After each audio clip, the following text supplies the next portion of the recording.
Hi, Charlie. Thanks so much for being here. Thank you for having me. I appreciate it. So today we wanted to chat about Facebook ads and how the targeting is basically set at the ad level. But before we get into it, I wanted to ask a bit about your background in advertising and how you got started, because I know you've been in the field for a long time. Yeah.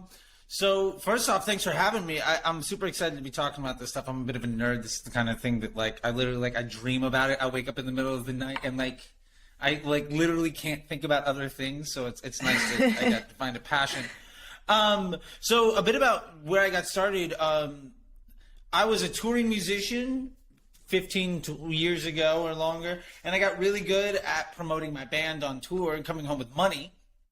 And then eventually I started working at radio stations. I was an on-air radio personality. I got really good at promoting events and then using MySpace organic type stuff. And then I put myself through grad school while being a musician, promoting events, doing marketing and promotions for folks, and put myself through grad school for marketing and business management. Ended up in LA. My first job was at a social media agency. At the time, making fake views for pop stars. Primarily at the time, it was, I think, Ariana Grande, I think was the big client at the time, giving her false YouTube views. Oh, wow. The bottom line was organic growth hacking and falsifying numbers and stuff. And then I went out on my own, and my biggest client at the time fired me one day because he said, "Hey, I dropped $100 in Facebook ads, and it did more for me than I pay you $2,000 a month for." And we were buddies. He was just like, "Look, I tried this thing and it's better, so I'm going to just pay you out for the rest of our contract, but know that I'm good. I'm going to go do this other thing." And I licked my wounds. I ate very poorly that night. I had some carbohydrate therapy. And the next day I put my credit card into Facebook and started promoting my band. And within 3 months, I was promoting stuff for Jamba Juice and Jay and Silent Bob, Comic-Con, speaking events and things like that.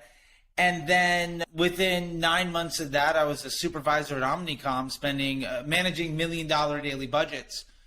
Because at the time when I started, literally nobody was doing Facebook. It was the ugly, stepchild, right?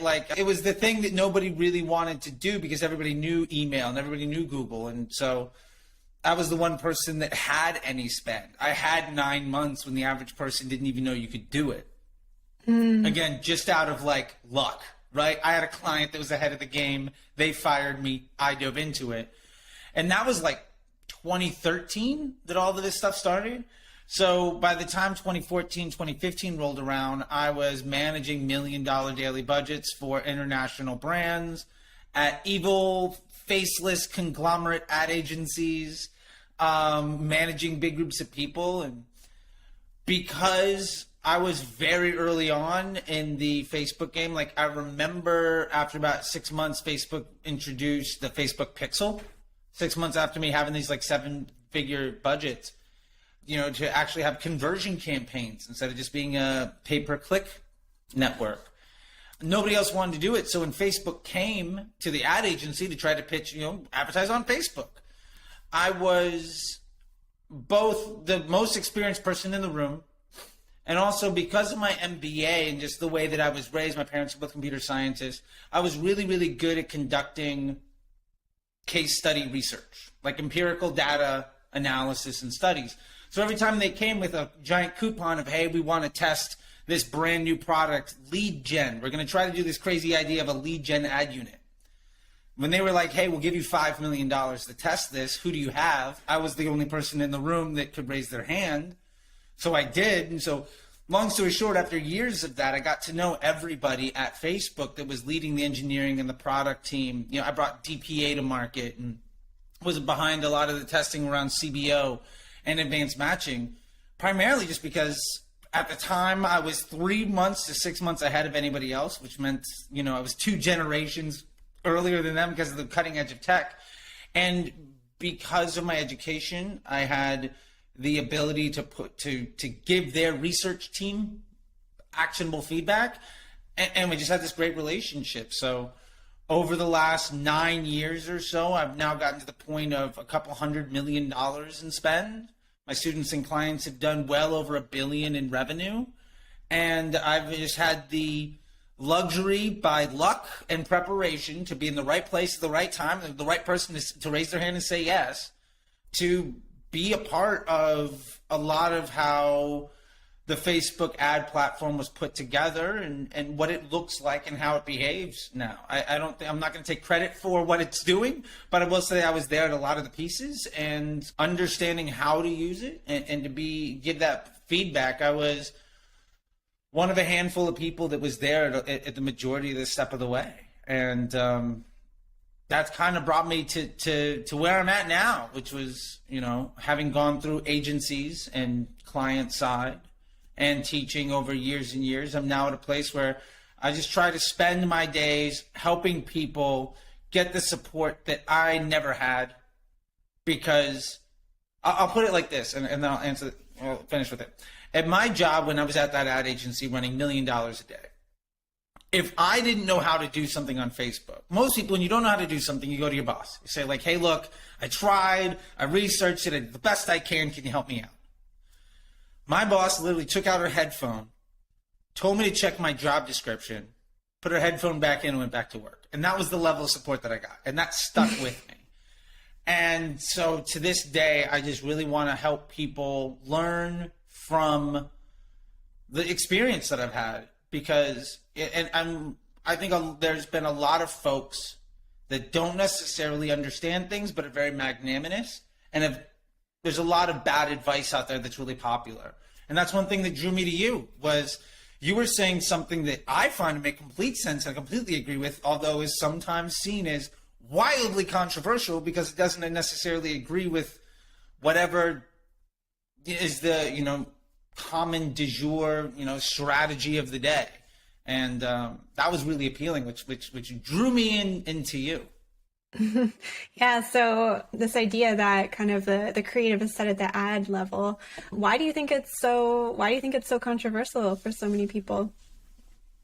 I think the primary reason, when we're talking about ads do the targeting, I think the primary reason comes from the lineage of ad tech. So when I started in ads, everybody who was an expert, everybody in managerial positions had gotten into that space because they came over from television, or they were really good at Google, a search, or programmatic, or they were really good at email, right? So inventory and demand-based platforms, they were really good at that. And so what happened is this ideology of not necessarily respecting the end customer experience, but trying to monetize the attention that you had being the primary focus. And we see that all of the time, even today. And the idea that I think people have a misconception around what an audience does and around how the platforms work. And primarily this comes from that idea of, well, these are the segment of my audience. I just need to hit them all at this spot. If I get my cost per click below a certain rate, or if I get my click-through rate above a certain number, if my conversion rate is this, then everything will work out. And what they miss out of all of that is that Facebook is a completely different animal, right? It's a revolutionary idea around respecting the end user's experience and what they call an optimized CPM environment. And Snapchat copied it. Pinterest copied it, Instagram copied it, Vine copied it, RIP to Vine, TikTok copied it, YouTube copied it. Our goal is we want people to come and to stay and to spend as much time as possible on the site. And basically what Facebook did is took what Yahoo and what these old portals had done at the end of the 90s of keeping people on the site as much as possible. They took that into a social feed where MySpace kind of fell short. And I think that ultimately the majority of folks that run ads or do marketing, they don't come from that. They don't come from organic social being their foundation and looking at ads as an amplification of organic. They might have any number of a dozen other pathways. And it's no slight against them. Like, everybody finds their way one way or another. But I think that's the biggest gap and the biggest piece, because almost every time when I talk to people, they have a strategy, this or that. I can reference it back to, oh, you learned that from Ezra Firestone. Great, smart guy, really successful, not a Facebook marketer, right? Or they learned that from Depeche. Smart guy, really successful, not a Facebook marketer. Or from Ty Lopez or Tim Bird or you know, Kat Howell or you know, any of these, Savannah Sanchez, who's more of an organic person, but still not a Facebook marketer, not a paid media marketer first. And I think that because they look at information as colored by that knowledge, they're always looking through the information they receive through the lens. You know, whether the woman or the man that they've learned from, very rarely are those people organic social into paid social in that aspect. So I don't know if you were organic first, but you totally got the right idea, which was drew me to you on the ads do the targeting piece, because ultimately the entire system is just built around the end user experience, and if you can monetize that, great. But you have to have respect for the other person, and I think that ultimately is something that, for what it's worth, I don't know that the email marketers and the search advertiser people I know, them it's a certain number at a certain rate at a certain cost, and they do as much as possible. Whereas Facebook advertisers, it's very much like, well, does this person like you? Can you have a relationship? Who's going to appreciate this type of content? And I can be polarizing at times, and I understand sometimes people like me, sometimes they don't like me, but I understand who's seeing my content, right? I try to be better at it. But my point to that is, I think Facebook is so driven by that user experience in a way that not a lot of people have been taught to value. And I think that's nothing more than the most successful people didn't come up Facebook first. They were already dominant in the field, and then they ported that over to Facebook. And we're now seeing generations of individuals who learned from somebody, who learned from somebody, who learned from that. And fruit of the poisonous tree, if you want to put it that way. I love that concept of the amplification of organic. I really think that that's how we should think about advertising, even in terms of the creative that you're making. I always tell my clients it should be something that looks like it fits into that newsfeed. Like if it's on TikTok, it needs to look like an organic TikTok video. And I think sometimes businesses get caught up in wanting to make something that, you know, is super professional or really reflects their brand in that way, but making something that feels organic and that matches the platform is really key for that. Yeah, I think so. I mean, at the end of the day, I look at it like this. I said this once to somebody in passing at lunch, and it stuck with me for years and years later. What we're doing as Facebook advertisers is trying to monetize being a burden to somebody else. Like, I don't go onto my Facebook, or I don't open up Instagram specifically to get sold to by salespeople. I go on there for whatever reason it is, whether to share something or to just engage in new content. Sometimes I'm just in bed and I open up Reels and I sit there for 45 minutes just going through, you know, whatever, right? That's a curated experience to try to keep me on the platform and to be happy and entertained. So just like a billboard is some burden in the sky, like I'm trying to enjoy the sunset, and then all of a sudden there's this like thing, like that's the idea of a billboard, right? Or print ads in a newspaper. You're reading a whole bunch of stuff, and then boom, here's 20% off at Subway or something. I don't know why I'm not trying to take shots at Subway. I was giving an example. My apologies to Subway people. One of my first ads was a Subway ad. But in that way, I think we have to respect that if you want to be really successful, try to take that burden into something that people are, into a positive. Like, how do you make that so that that end person is actually happy because of that experience or engaged because of that experience?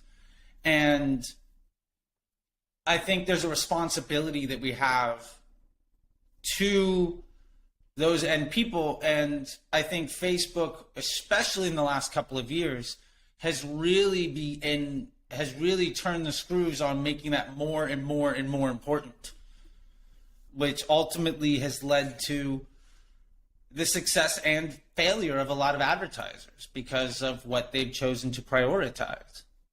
Why do you think Facebook has been moving in that direction? Two reasons. One, I think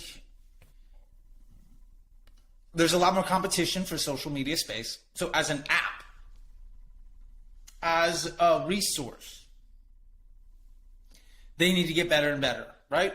They were able to kind of, Snapchat came and it hasn't really went, but like that was a big threat for a minute, and they kind of held Snapchat off of the gates, and now they have their own little piece. And then Vine came and went, and Twitter's clearly been there, right? And you know, I'm very active on there. I actually probably use that a bit more for personal reasons than other platforms. YouTube has really encroached into their space as these social places. So one is just trying to say, we have a party. Every house on the street has a party. We want the kids. We want all the cool people to stay at our party instead of going next door. So we got to make our party cooler and cooler and cooler. And part of the way they do that is just saying like, oh, this is what you want at the party. We've got a lot of that. You like this? We got more of it, right? Just keep people happy, right? Yeah. And I think another side of it too is that there has, on a grander scale, I think ultimately there has been, this is Facebook's way of responding to a lot of negative feedback that they've had as a business. You know, you go back to Cambridge Analytica type scandals and all of these other things. And one of the ways that Facebook can, ultimately one of the ways that you can remain in somebody's life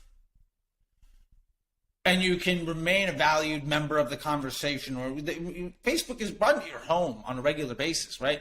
One of the ways that you keep that going is everybody makes mistakes, right? Everybody says things or does things, but if you can continue to deliver more positive experience, then it's gonna be harder and harder to get rid of you. I mean, how many times have we had a coworker that wasn't that great at their job, but everybody loved them? And they kept their job even though they weren't that good at it. Versus other people that were amazing at their job but didn't get along with anybody. That interpersonal relationship, I think, is really key. And so part of this is, if you opened Facebook and it was literally a non-curated, completely chronological feed of every page that you had followed and every friend that you had, it would be such a mess and you would hate it and you'd be less and less involved. But the fact that every time you open it up, it's a reflection, it's a mirror on who you are and what you engage with, makes it more and more engaging. And it's psychological programming. Some of it is healthy, some of it is wildly unhealthy too. Like there's a downside to this also. Yeah, for sure. Echo chambers and all of that. Yeah. But I think that's part of their big piece is the better the user experience, the more likely you are to stay on there longer, right? And it's, you know, it's just like any other business. Like if I go to a restaurant and every time I go, the food is always good, I'm going to continue going back. I live in LA. I go to El Compadre. Anytime I want Mexican food, that is the spot du jour I'm going to. When friends come and visit, we're going to El Compadre. We're getting the flaming margarita. I'm getting a quesadilla. Like, I know what I'm getting. It's great. And so it's sort of just become that turnkey, like, I'm going to go here for a dopamine hit. I'm going to go here for, you know, whatever it is. And I think that they have solved that problem better than anybody else has before them in this space in a way that we hadn't really seen since the late 90s with the portals. I think Yahoo was the best at just being, you went to this one website and it was your entry point to or what America Online was in the, you know, in 97, right? Where you go to one place, you never even had to go out on the real internet because there was chat rooms, there was games, there was whatever you wanted. And I think Facebook is doing the best they can to kind of recreate that experience. Yeah, you had a restaurant analogy there that I think we can take even further into like our conversation topic of, I think when advertisers focus on things other than the ad. It's kind of like a restaurant that doesn't focus on the food. Like they're focused on like the service or the atmosphere, other things like that. But the food is what it's all about. Just like on Facebook, the ads are what it's all about. And that's the thing that people go there for, right? And so yeah, when advertisers aren't making that their focus, it doesn't make sense. Yeah, and I mean, you see this all the time. Just like your point about the restaurant, like, you know, I think ultimately, if you want people to come back, you have to give them a reason to, and if you want other folks to enjoy it that are new, you have to give them a reason to. And just like Facebook, just like your brand, if you're an advertiser, you know, everybody very, very, very few products are so innovative or so differentiated that they're brand new. So, for instance, Liquid Death. I'm drinking some Liquid Death. Shout out to my friends at Liquid Death. It's sparkling water. There's about 40,000 of these bottles on the shelf at any Whole Foods from 20,000 different brands. I've chosen this one for one reason or another. But my experience with them as a brand is great. Their emails make me feel happy. I enjoy the branding. I'm enjoying the experience. The point is, my experience as an end user, Topo Chico and Liquid Death do phenomenal jobs. It's just making you feel happy about something. Way better than, I don't know, Brisk. I don't care if I enjoy a Brisk. I don't really care. I don't know if that makes any sense, but like, I think Facebook is just another brand trying to make their customers happy and trying to make people have a good time when they're there. And I don't see really any difference between one or the other. So as advertisers, then it's our job to help Facebook create that positive experience for their users, and Facebook will reward us with lower CPMs and will also be rewarded by customers being more interested in the ad in general. Yeah, absolutely. I mean, ultimately, Facebook's overall business model is attention for profit, right? Like eyeballs for money, if you want to be crude about it. Like, so when you put up an ad and people respond very positively to it, they comment, they share it, they watch the video, they have a good experience. Great. You're probably that ad will be shown to more people. Just like if you post an Instagram reel and people watch it, it's going to be discovered by people that have no idea who you are. Me and my wife went on vacation. We posted one Instagram reel at the spa in Italy, and like 8,000 people have watched this reel. I've got like 200 followers on my personal Instagram account. Clearly, there's this giant world of people that were just, for whatever reason, engaged with the stupid transition and us having fun on this, you know, whatever. And ads are very much the same thing. And Facebook's even going so much further than that, where they understand, all right, well, somebody clicked on this ad. How much time did they spend on your site? How many pages did they go to? Did they come back to Facebook afterwards? When they bought, did they have a good user experience? You know, Facebook polls customers after you click on a Facebook ad, you'll see, you know, polling. And all of that goes into what Facebook calls like the page score. And the higher that page score, the lower your cost for advertising is going to be. Because ultimately, you're a good partner. Facebook is giving you, they're selling you some of their inventory, some of their eyeballs for profit, right? Some of the attention that they have. They're selling it to you. And if you take it with disrespect and abuse that to the point where somebody says, I keep seeing this ad, I want to block this thing and I'm getting off of it, right? Like, if I'm leaving the app because Facebook showed me your ad, Facebook's going to start charging you more and more money just to reach people, because ultimately you're a liability of their business model. And I'm a big relationships person. And I will go to this to say, in any relationship, if your partner asks something from you and your response is to neglect their needs, that relationship is probably not going to end well. Like if my wife said, I need X, Y, and Z, and my response was to give her the finger and walk out of the room, we're going to be fighting. It's not going to be happy. Yeah. And there's no real difference, I think, between that and what we see inside of Facebook or any paid media platform for that instance. Yeah, so we were talking last week a bit about how the ad is essentially kind of each ad creates its own lookalike audience. And that is how the targeting works at the ad level. So once users start to engage with the ad, Facebook notices who those people are, finds out what they have in common, and then essentially finds more people like that.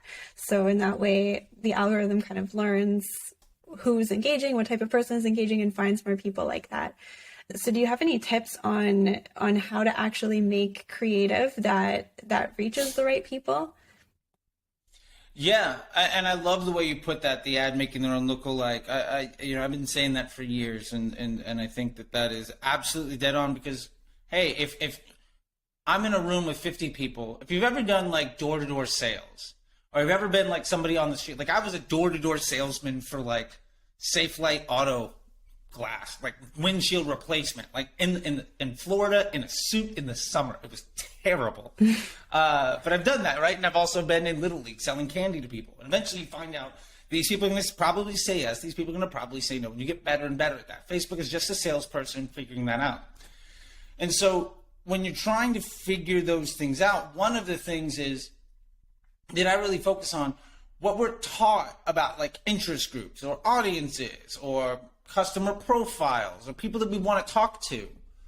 Part of that that's really important is to say, if I'm in France and I have a dog food company, one of the easiest ways for me to make sure that my ads get seen by the right people is to write an ad in French that says, hey, do you have a dog? That's, like that's a very easy way of targeting. And so a lot of times what we try to do is we will focus in on just that one piece of the conversation, but almost every product has features and benefits. There's positioning. There's a million different types of sales pitches that you can go into, right? Like if you're selling a minivan, right? It's big, or it's a good value, or it's really safe, or you can have 7 kids, or it's got little TVs in the back of every headrest, whatever it is, right? There's a million things. So I'll use this analogy. If you're trying to sell vegetables, right? If you're trying to sell me on broccoli, mind you, I'm not a big fan of broccoli. I'm more of a Brussels sprouts guy, so I'll use that as my example here. You might say, hey, look, we've got the lowest price broccoli. I don't care. Now, somebody else that's a big broccoli fan might be like, oh, you got the lowest cost. Great, thank you. I'm going to buy from you. Or you might say, oh, I've got the freshest. And somebody else is not very price conscious, but because you said you had the freshest broccoli, like it was off the farm yesterday, it's direct to you. That might be what appeals to them. You might have folks that have no interest in reading, long copy on Facebook. They don't look at the pictures. They just want to go through videos, and they just want to watch. It's a video delivery device, right? So your content in a video form might reach them, whereas if you had just a static image, they might never see it. Conversely, there are some people, my mom, for instance, is somebody that hates watching videos on Facebook, so she will only look at pictures. If there's a video, she won't do it. She's just like, I'm being sold, I don't care. But if there's a picture, she'll at least absorb it. That's interesting. So my point with all of this is, although she demands videos whenever I travel with my wife, so like, she doesn't care about other people's videos. She just wants to see videos of her puppy, of her, what she calls her grand puppies. That's all she wants, right? But my point here is, in order to try to let Facebook, when the ads do the targeting, if you can understand, and I teach this often in the Facebook Ads MBA program around concepts, right? So what are the various forms of trying to get somebody's attention and make the sales pitch that you have?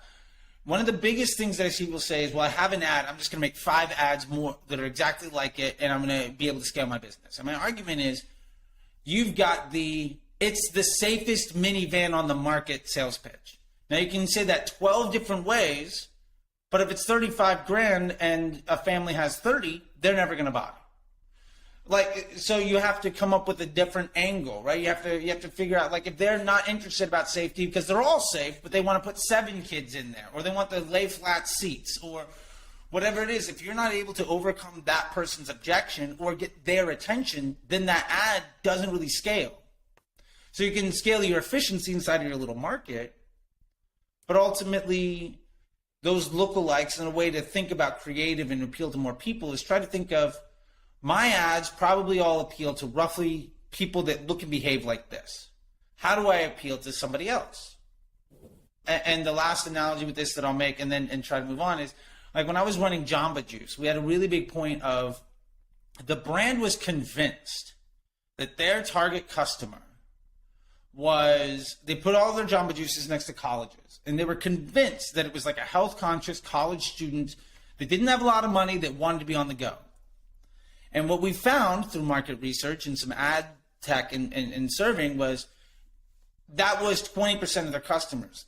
70% of them were parents, primarily moms, that like had kids and they wanted to just feed them something healthy on the go, but they had like 3 kids. So it's just, yeah, it worked in college towns, but it's primarily lower income neighborhoods around colleges with one parent, a dad or a mom, with like 4 kids in the minivan screaming back home from, soccer practice or something like that. Like, okay, we'll stop at the Jamba Juice. I'm going to give them something healthy and we're good to go.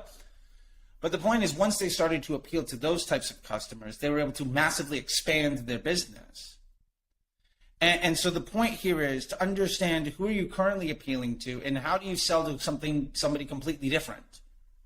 And sometimes that's video versus images, or men versus women, or price versus features and benefits, or UGC content versus something else. And then ultimately, the last point to this that I'll make is that because we try to work on a consolidated campaign structure, we might have 4 or 5 of these different ads. And ultimately, if some user happens to be in the, I'm price conscious, I also want a minivan that has 7 people, and I want it to be super safe, you might see 3 or 4 different ads. And some combination of those different sales pitches put together is going to get you to want to buy that car. And when somebody says, oh, this is all I need is the best ad and I'll scale my business, they're completely missing what we're talking about here.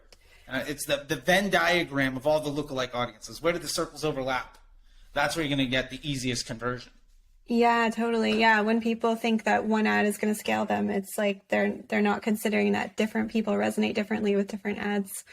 So essentially what you're saying is kind of focusing on, I would call this like the ad angle, like basically the angle that you're taking, whether that is the cheapest cost or, a specific feature that it does, or it's environmentally friendly or whatever. It's kind of like the angle or the way that you're positioning the product. Yeah. Totally. Yeah, no, absolutely. And those will all appeal to different folks, right? I mean, you and I have probably bought the exact same product for completely different reasons at some point in our lives. Yeah, right? Definitely. Do you ever worry that you might have inconsistent messaging? Like if you've got a bunch of different ads running, they're targeting different angles and people are seeing different things, would that create kind of like inconsistency for the people that are seeing those ads? I think so. I see that a lot. I think that comes from a lack of structure around how you do it. And so the way that I was taught was, here's our brand message. And we would literally create personalities, right? So there'd be a Leah, there'd be a Charlie, there'd be an Allie, there'd be a Steven, right? And we would put in like attributes of these people and what they might look like. And there was a customer personas.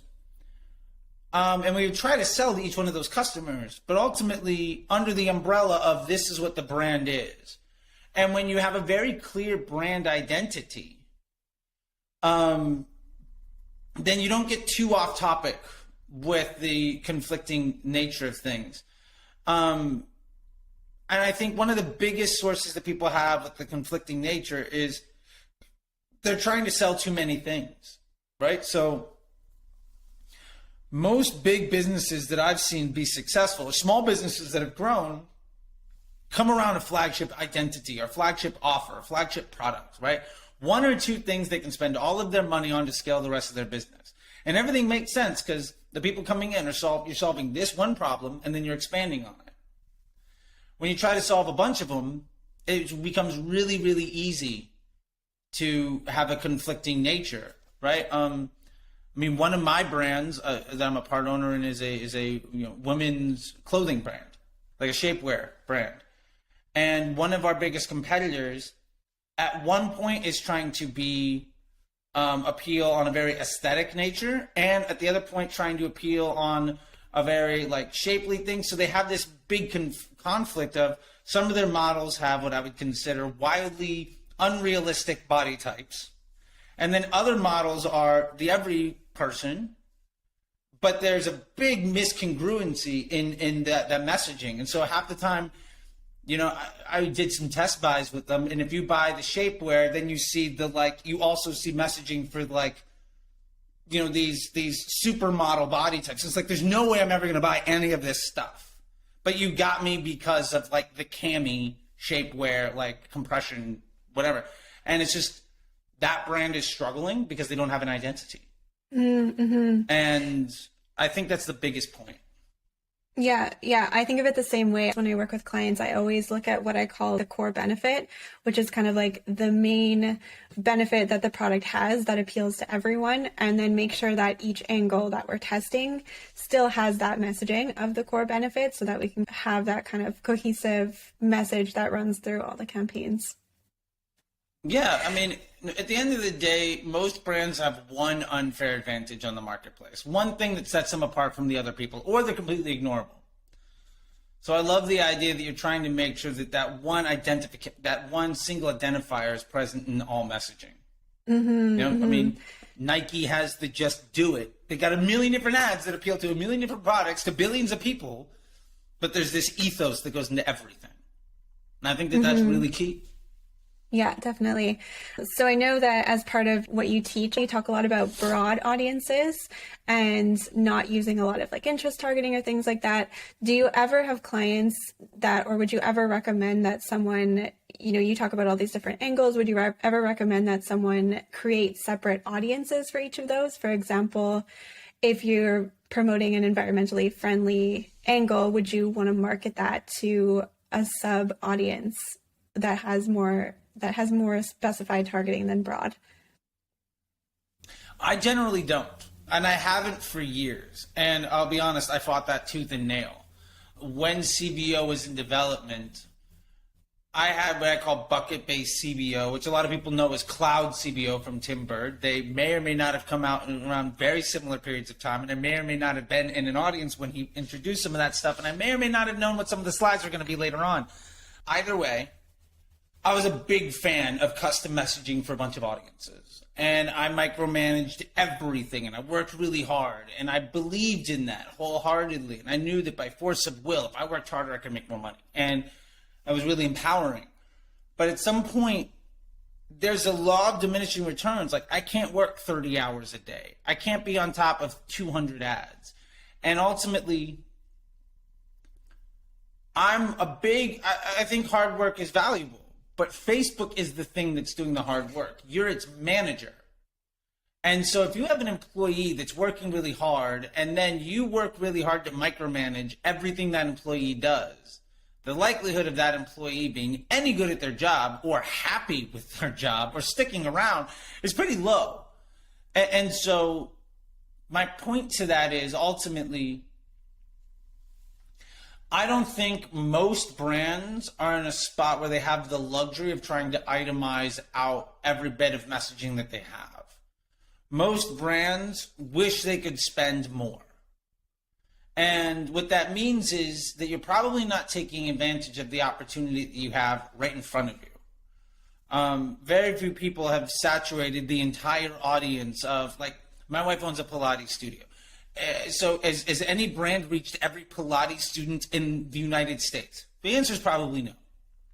And there's a lot of saturation, but my point to all of that is, if you're trying to change your messaging for the individual person, it becomes your responsibility at that point to then figure out what test is worthwhile improving.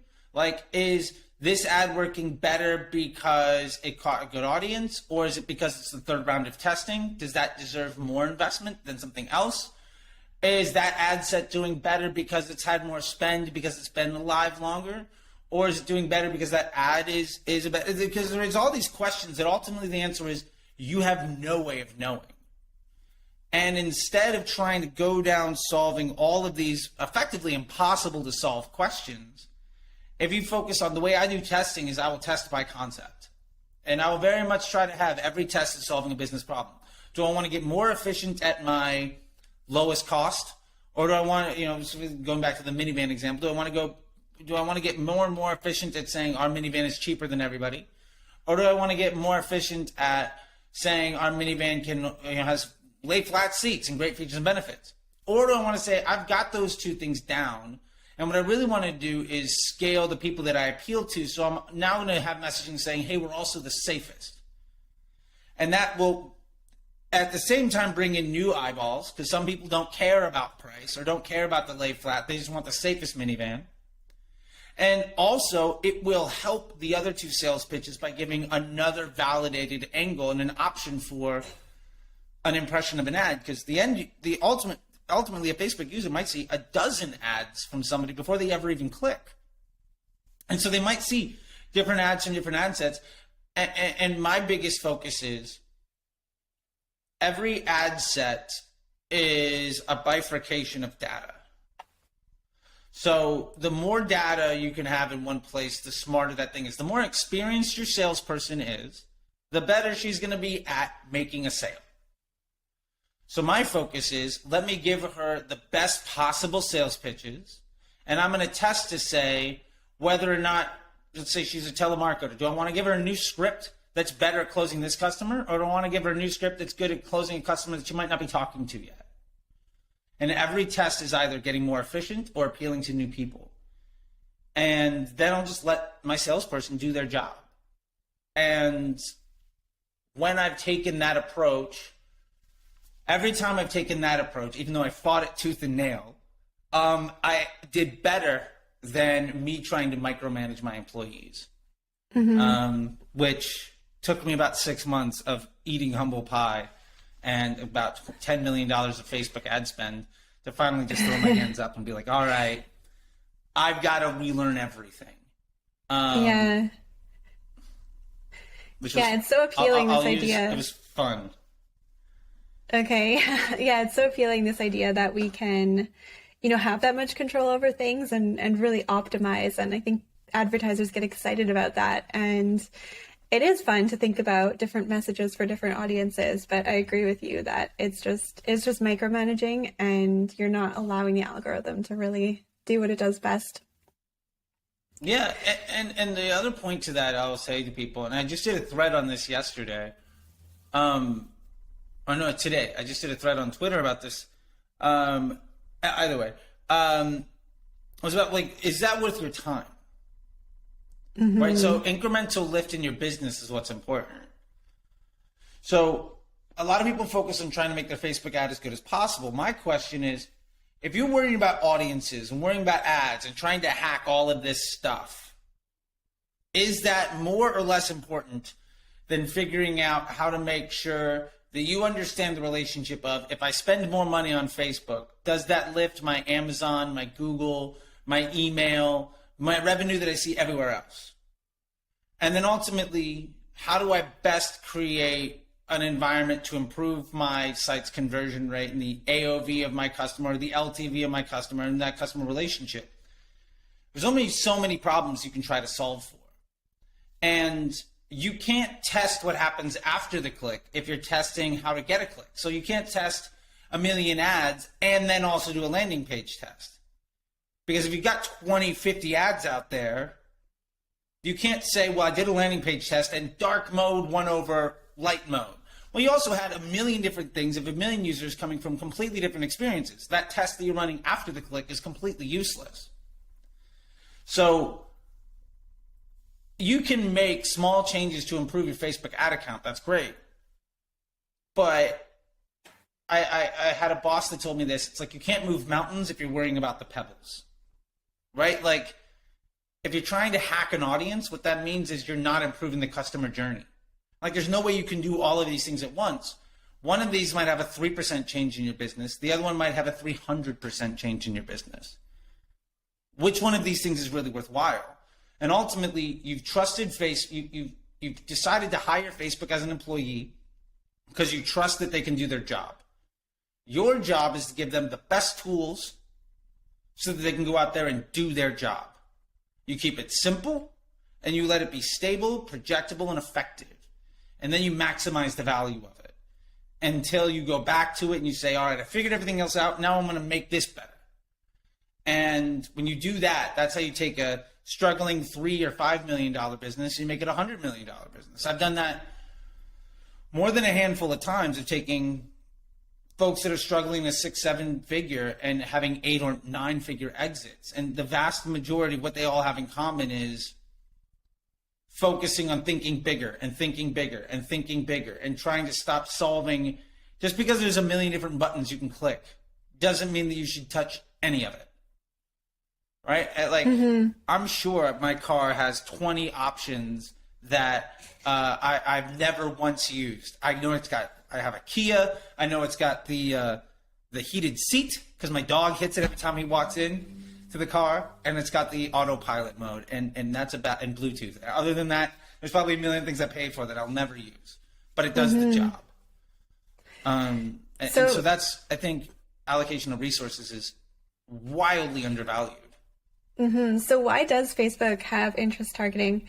I know you touched on this a bit in our conversation previously, but what's the story on the history of that? So the reason we even have interest groups, which Facebook is trying to get rid of, and they get rid of thousands and thousands of them. And by the way, side note, if your entire business is built on an interest group and then you wake up tomorrow and Facebook says, oh, by the way, we got rid of it, what are you going to do? Like, that is a castle made on sand that too many advertisers are sitting on right now. That is a problem. I would never try to build my business on the back of something that could disappear tomorrow without my control. Very unstable place. Facebook interest groups basically come from Google's affinity audiences. So when Facebook first came around, Google was a pay-per-click platform, and it was the dominant force in the world. Facebook came around trying to be what we call a pay-per-click. It was a PPC platform. It was cost per click, and hopefully something happened. And you have to place 1 million pixels all over your site just to track everything, and you're going to hopefully try to make it work. And one of the ways that Facebook and their teams as a vendor, just as a product, got adoption, basically people saying, oh, I'll use Facebook, is they had features and benefits that other people were used to seeing. So Facebook interest groups are their version of an affinity audience that we see on Google. They were invented over 10 years ago. And the honest truth is, the tech support, the update of that software basically hasn't been touched in many, many years. And so the interest group exists as a way of saying, okay, you're a Google marketer. We want you to feel comfortable inside of Facebook. We're giving you things that you're used to seeing. And that's where it came from. But I think a lot of people think, well, these people are interested in dog food, so I'm going to show my dog food ad to these people, and Facebook's just going to force it onto them, which is, Facebook would do that anyway, but now you're paying extra money to force ads onto people. And the downside of an interest group is interest groups cost extra. Anytime you layer targeting on top of a broad, it comes at a fee. Back in the day, you used to literally see, like, it was like 10 cents or 20 cents or 50 cents added to your CPMs to do. And this is back when CPMs were like $2-3. So it was like really costly. But now what you're basically doing with an interest group is you are paying extra to prevent that ad's lookalike audience from being able to see everybody that it wants to, specifically to focus and force your ads on a particular population that very likely would be less receptive to that ad than just letting that ad go out and find. That lookalike audience of that ad is probably not a complete circle in a Venn diagram with the interest group audience, right? There's probably some overlap and there's some that isn't. Well, everybody that ad would not have been shown to when you give it to broad with just letting that ad lookalike do the targeting, every impression that you serve there is a much lower quality one. And what ends up happening is when you spend a lot, when you pay extra to deliver more and more low quality impressions to people, what that ends up doing is it raises your cost as an advertiser across your entire ad account, which is why even your good ad might cost you $30, $40, $50 CPMs, is because Facebook is seeing you as a liability to their bottom line, kind of, wrapping up everything that we talked about here, putting it in a nice little bow. That's a big piece that where it comes from versus how it's used. It was invented to make Google people feel comfortable on Facebook. Then 10 years went by. Facebook is not a pay-per-click platform. So it's old technology meant to solve old problems.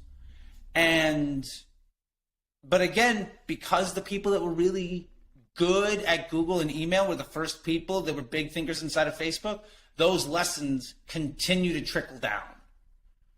And so we see this continue to be something that's valued, even though objectively speaking, when you lay it out on a sheet of paper, there's not a legitimately good argument to support it that I've seen in years, other than, well, somebody told me I was supposed to do this and it's working for me. Which, hey, look, if it's working for you, great. Don't just set it on fire just because some stranger on the internet told you it's a bad idea. Just understand what you're doing is you're paying extra to have a lower overall quality relationship that is going to be more and more difficult and expensive to maintain and ultimately limit your ability to grow. And that's the investment. Every dollar you spend there is limiting your upside. And if you go into it knowing that, hey, look, those are decisions you get to make. But I want people to know that that's what they're doing. Yeah, that's super fascinating. And really, I hope helps people to really understand kind of the nature of Facebook and why the ads are so important and making ads that Facebook wants to show people. Yeah, that was super insightful. Thank you, Charlie. I know you have a course for sale. Do you want to plug it a bit here? Sure. So I have a course on my site called How to Build a Winning Facebook Ad Account, which is like a 50,000 foot level.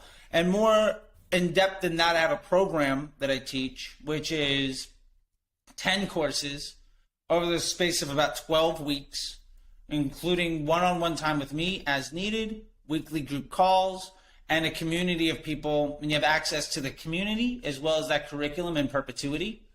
And my big focus there is I am working on helping people understand how Facebook works, how to properly measure results, prove incremental lift, do creative testing properly, and project manage teams. And it's called the Facebook Ads MBA program. And primarily, you know, it's not how to run a Facebook. It's not how to set up Facebook ads. It is how do you take a 6 or 7 figure business or an 8-figure business that has fired 8 ad agencies and can't hire a media buyer that you've been happy with. How do you take that problem and turn it into something with an ongoing evergreen solution? Taking all the lessons that I've had over the last decade from extraordinarily successful businesses and terribly uncomfortable conversations that I've had with people when we were absolutely wrong. And what do the successful people have in common? System and process.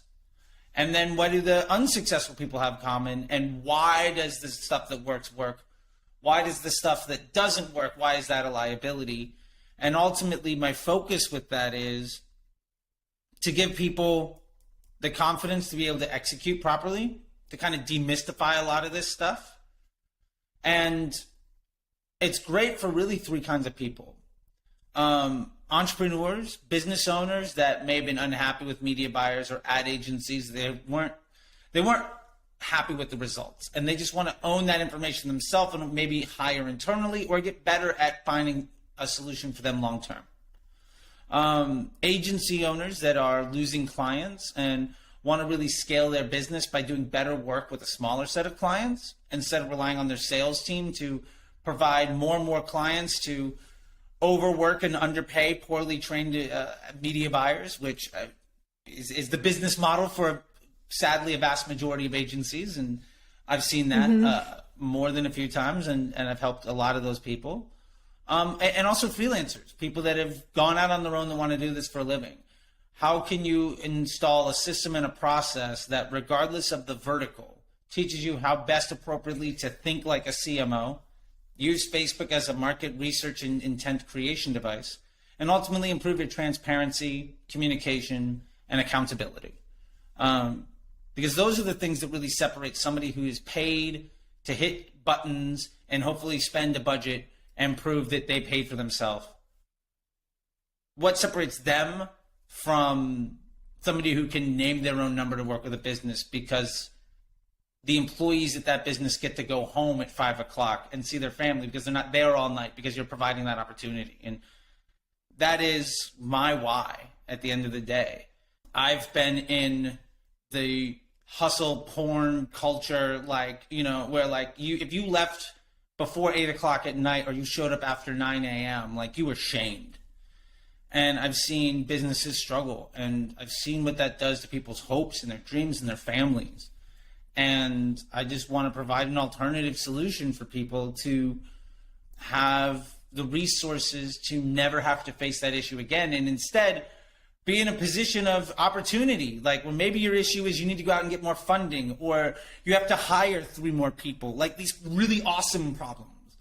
Like, those are the types of things that I want people to have, instead of working through vacations and being stressed out and having to fire people or, you know, give up on their dreams. And so that's really what that's about. That's a much more esoteric thing than saying, I'm going to tell you how to set up a Facebook campaign, because ultimately the Facebook blueprint will do that for free.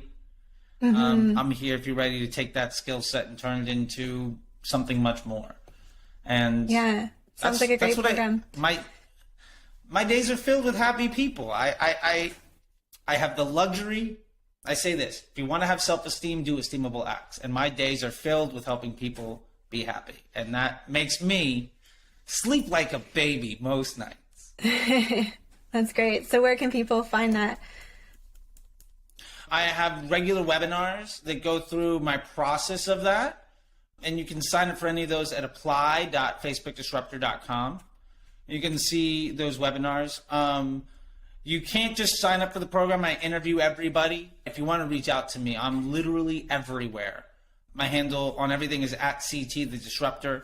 You can check out my site, facebookdisruptor.com, but primarily signing up for that webinar will give you a really good idea of the skills and tools that we teach, as well as ways to just, like, if it's not ready for you, you can take a lot of it and you get some freebies and you get some knowledge, and you can walk away probably in a better place than when you started. So it is not one of those timeshare sales pitch type deals. If I can be helpful to you, awesome. If you want more help, I'm available. Cool. That sounds great. Awesome. Thanks so much, Charlie. Thank you so much. I appreciate it. You know, it's nice to talk to other men and women in this business, and especially when we're on the same team and trying to make things work. That's a great thing. And one of the biggest things about being an internet marketer is you can feel alone. And it's great to actually have relationships and conversations with people that's not just text on a screen. Yeah, so definitely. I appreciate you giving me your time so I get to know you. And I